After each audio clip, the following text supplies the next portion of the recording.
یہ پورے 41 موجود ہیں یہاں پر، یہاں سے لے کے یہاں تک. یہ دیکھیے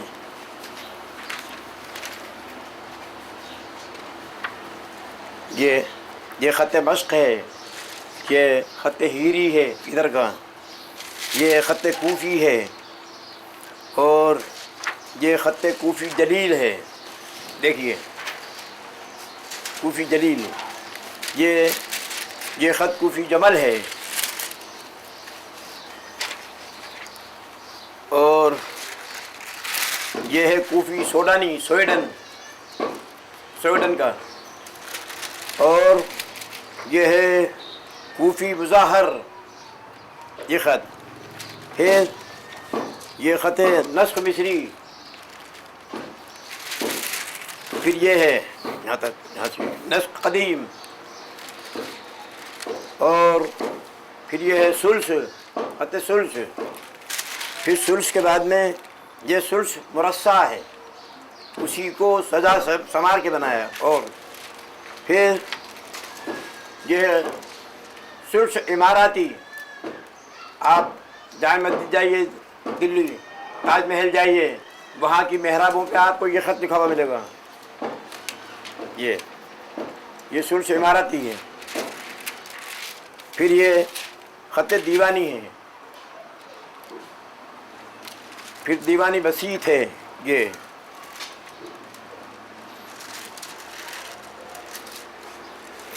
پھر یہ خط کون سا نمبر کا ہے؟ 16. پھر 16 نمبر پہ نسخ جدید ہے.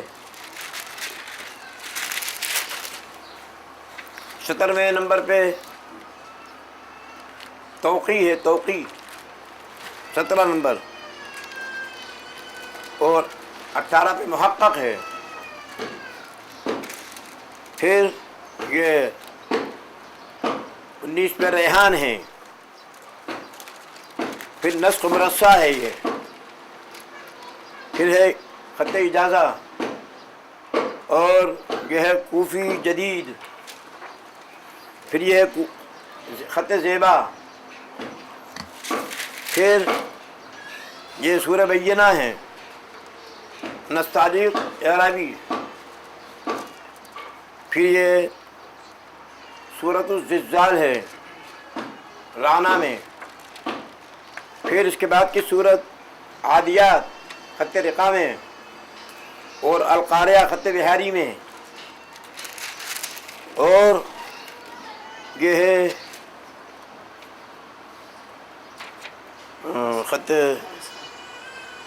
تکاثر خط چینی میں، نسخ چینی. اور پھر کوفی منقش ہے، یہ والعصر کوفی منقش میں ہے. پھر سورۃ الہمزہ خط بابری میں ہے. اور پھر یہ سورۃ الفیل ہے، یہ خط عالمگیری میں ہے. پھر ایک سورت خط رقا میں ہے. پھر ایک معاون سورت کا نام ہے معاون، وہ خط سنبل میں ہے. نہیں، معاون تو خط رقا میں ہے، سنبل میں یہ ہے. ہاں معاون صحیح ہے. اس کے بعد میں یہ سورہ کوثر ہے. یہ کوثر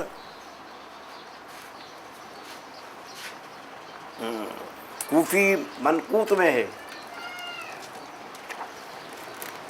پھر یہ سورہ کافرون ہے، اور یہ اس خط میں ہے محقق مزین. پھر ایک صورت خط لرزہ میں ہے، اور پھر خط تعلیق میں ہے تبت یدا. اور قل هو اللہ صورت ہے، وہ خط شکستہ میں ہے. پھر یہ دو صورتیں آمنے سامنے ہیں، ختم ہو گیا یہاں.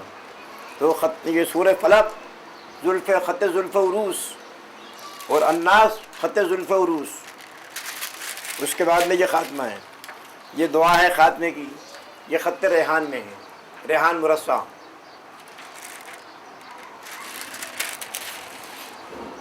یہ ایک پارہ آخری 41 خطوں میں ہے. یہ فن ٹونک میں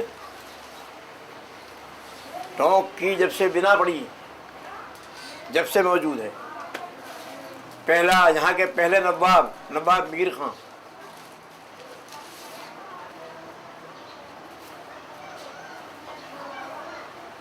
ان کے زمانے سے چلا آ رہا ہے. لگ 800 سال کے 700.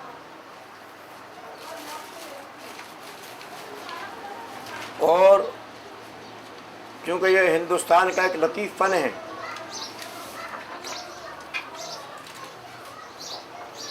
اس لیے اس فن کو ترقی دینے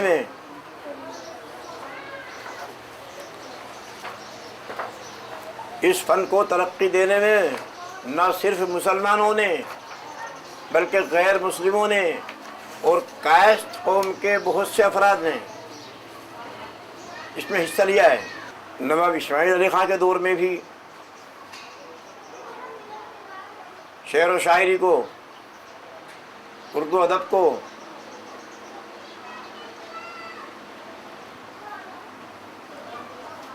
اور یہ خوش روشی کیلیگرافی کو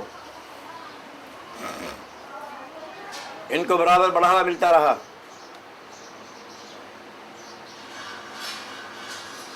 اس کے بعد تقریباً 6-8 ان کے نواب ہونے کے 6-8 مہینے بعد ہی یہ ہمارا ٹونک راجستھان میں ضم ہو گیا، نوابی سلسلہ ختم ہو گیا. اور اس کے بعد سے یہ فن اور دوسرے علوم و فنون رفتہ رفتہ رفتہ رفتہ رفتہ کم ہوتے چلے گئے، مٹتے چلے گئے. کمپیوٹر کہاں، یہ فن تو اس سے تعلق رکھتا ہے. کمپیوٹر کہاں ہے؟ کمپیوٹر کی اہمیت اپنی جگہ، کمپیوٹر کی افادیت اپنی جگہ، فن کو ترقی دینے میں، فن کو جلدی آگے بڑھانے میں کمپیوٹر اپنی جگہ. لیکن کاتب، خطاط اس ایک لفظ کو اگر 100 طریقے سے لکھنا چاہے تو 100 طریقے سے بنا کے لکھ سکتا ہے. اس ایک لفظ کو کمپیوٹر نہیں لکھ سکتا. کمپیوٹر میں جو چیز ڈال دی جائے گی وہی لکھے گا، بس اس کے علاوہ نہیں لکھے گا. اور کاتب کے اور خطاط کے ذہن میں ہر لفظ کے لیے، اس کے لیے کیا، اس کے لیے کیا، اس کے لیے کیا، 100 شکلیں موجود ہیں. وہ جس شکل سے چاہے بنا کے پیش کر سکتا ہے. تو کمپیوٹر اس کے ساتھ جب لگ گیا تو یہ فن کمزور پڑ گیا.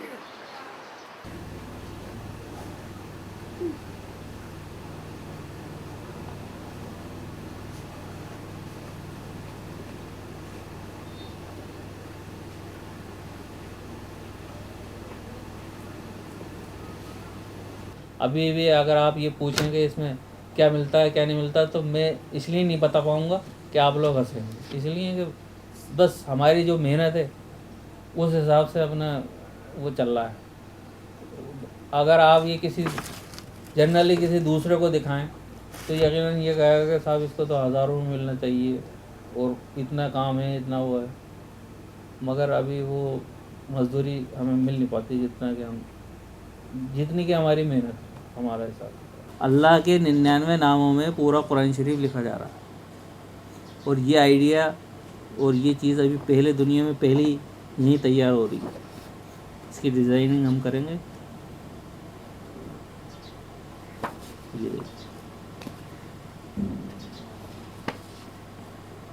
یہ کہلاتا ہے خط غبار. یہ جو اسٹائل آف رائٹنگ ہے وہ ہے خط غبار. یہ اللہ کے نام ہیں، الگ الگ نام ہیں، اور ان میں قرآن شریف کی آیتوں کی پوری بھرائی ہے. یہ پورے 99 نام میں پورا قرآن شریف ختم ہو جائے گا.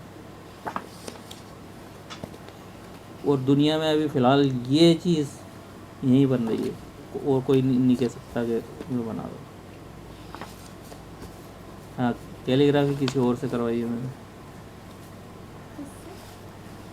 یہ قاری سلیم اللہ صاحب.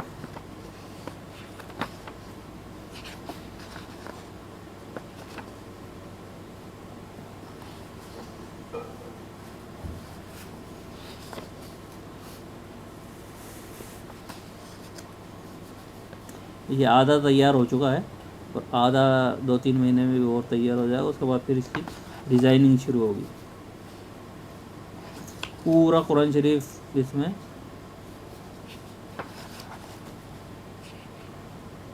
سب سے پہلے کلام پاک اسی اسٹائل آف رائٹنگ میں لکھا گیا ہے.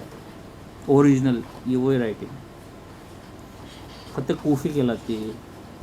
عرب میں ایک شہر ہے کوفہ, وہیں کے رہنے والے ایک کاتب نے اس کی ایجاد کی, تو اسی کے نام سے کوفی لفظ وہ پڑا, خط کوفی.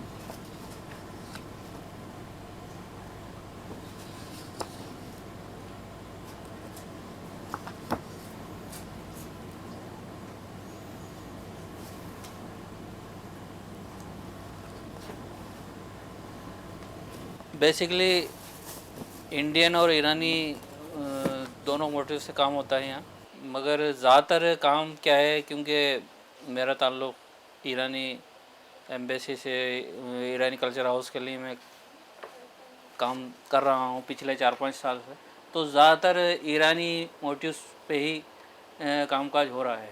انڈین تو جیسے کوئی آرڈر آ جاتا ہے تو وہ ہو جاتا ہے, باقی کام سبھی ہو جاتا ہے, انڈین, مغل, ایرانی, سبھی طرح کا. ابھی فی الحال جو ہے زیادہ تر ایرانی موٹیوز پہ ہی کام ہو رہا ہے. اب اس سمے یہ چیزیں, میں ابھی پچھلے سال ستمبر میں ایران گیا تھا, تو وہاں جو میں نے کام دیکھا ہے ایران میں, تو واقعی کیا کام لاجواب کام ہوتا ہے. تو وہاں سے کچھ کتابیں بھی لایا اس کے لیے, اور میں نے ان کو پڑھا اور دیکھا اور اس پہ کام کیا. تو اس کا رزلٹ یہ ہے سامنے آپ کے, جو